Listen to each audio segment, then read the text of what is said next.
ભારતમાં સોનાના ભાવમાં સતત વધારો જોવા મળ્યો છે અને જેના કારણે સામાન્ય ગ્રાહકો માટે ઘરેણાં ખરીદવા મુશ્કેલ બન્યા છે। ભારે વજન અને ઉચ્ચ કેરેટના દાગીનાની માંગમાં 60% ઘટાડો થયો છે। આનાથી હવે શુદ્ધતા અને સાથે દાગીના ભાવે ખરીદવાનું શક્ય બનશે। હોલમાર્કિંગ ગ્રાહકોને છેતરપિંડીથી બચાવશે અને નાના ઝવેરીઓને પણ રાહત અપાશે। વેપારીઓ માને છે કે આ પગલું ઘરેણાં બજાર માટે ગેમ ચેન્જર સાબિત થઈ શકે છે। છે કે ઘણા સમયથી ગોલ્ડ પ્લસમાં જ રહે છે અને એને સદંતર દર વર્ષે 12 થી 15% વધારો હોય જ છે। તો સોનું ઘટશે એવું તો શક્યતાઓ બહુ ઓછી લાગે છે, પણ અત્યારના સમયને ધ્યાનમાં રાખીને એવું કહેવાય કે 1000, 2000 કે 5000 સુધી ઘટી શકે। સોનાના ભાવ દિવસે ને દિવસે આસમાને જઈ રહ્યા છે। છેલ્લા ઘણા સમયથી સોનું જે છે તે હાઈ રેટ પર છે। અત્યારે હાલ જો વાત કરવામાં આવે તો લાખ રૂપિયા ભાવ છેલ્લા ઘણા સમયથી સોનાનો ચાલી રહ્યો છે।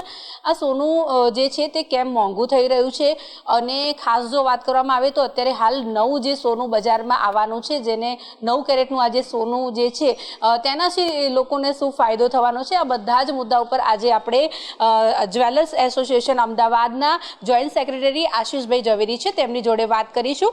આશિષભાઈ, છેલ્લા ઘણા સમયથી આ જે સોનું છે ખૂબ જ મોંઘું છે, આનું મેઇન કારણ શું, કેમ મોંઘું? સૌપ્રથમ વાત કરવામાં આવે તો સોનું અને ચાંદી આ બંને અત્યારે પ્રમાણમાં કદાચ ભાવની અંદર મોંઘું લાગતું હશે, પરંતુ સમયાંતરે વાત કરવામાં આવે તો આજથી 1 વર્ષ પહેલાંની અગર આપણે વાત કરીએ તો સોનું 80,000 રૂપિયા ભાવ હતો। આજે સોનું 1 લાખ રૂપિયાની આસપાસ ભાવ છે। કદાચ માર્કેટની અંદર એવું લાગતું હશે કદાચ કે ભાઈ અત્યારે માર્કેટની અંદર સોનું વધારે છે, પણ હું આજથી ભૂતકાળની અંદર એટલે કોરોનાના સમયની આપણે વાત કરીએ તો કોરોનાના સમયની અંદર 60,000 થી 65,000 રૂપિયાની આસપાસનો સોનાનો ભાવ હતો। માર્કેટો બંધ હોવા છતાં પણ સોનાની અંદર ભાવની અંદર ઘણો મોટો ઉછાળો જોવા મળ્યો હતો। સોનાની અંદર જે વધઘટના જે કારણો જે છે તે વૈશ્વિક કારણો છે। સેન્ટ્રલ બેન્કોનો સોના અને ચાંદીની અંદર જે વિશ્વાસ જે વ્યક્ત કરે છે તે સોનું અને ચાંદી ખરીદવા માટે જ્યારે સોનું અને ચાંદી ખરીદે છે તેના કારણે ભાવની અંદર ખૂબ મોટા પ્રમાણમાં ઉછાળો આવતો હોય છે। હેજ ફંડોની અંદર પણ જે રોકાણો જે છે, ખાસ કરીને અત્યારે જે ટેરિફના જે વોર જે ચાલી રહ્યા છે તેના કારણે પણ આ સોના અને ચાંદીની અંદર ઉછાળો જોવા મળે છે। અને ખાસ કરીને ભારતની વાત કરવામાં આવે તો ભારતની અંદર ઇન્વેસ્ટમેન્ટ માટે અત્યારે સોનું અને ચાંદી આ બંને પ્રમાણની અંદર એક સરખા અત્યારે આગળ વધી રહ્યા છે। તેમાં અત્યારે ચાંદી એ વધારે આગળ વધી રહી છે। તેના કારણે અત્યારે ચાંદીના કારણે ચાંદી અત્યારે 1,18,000 રૂપિયાની આસપાસ અત્યારે હાલ પહોંચી ગયેલી છે। 20-25,000 રૂપિયાનો જો ફરક ભાવમાં પડતો હોય તો એ મોટો ફરક દેખાય છે।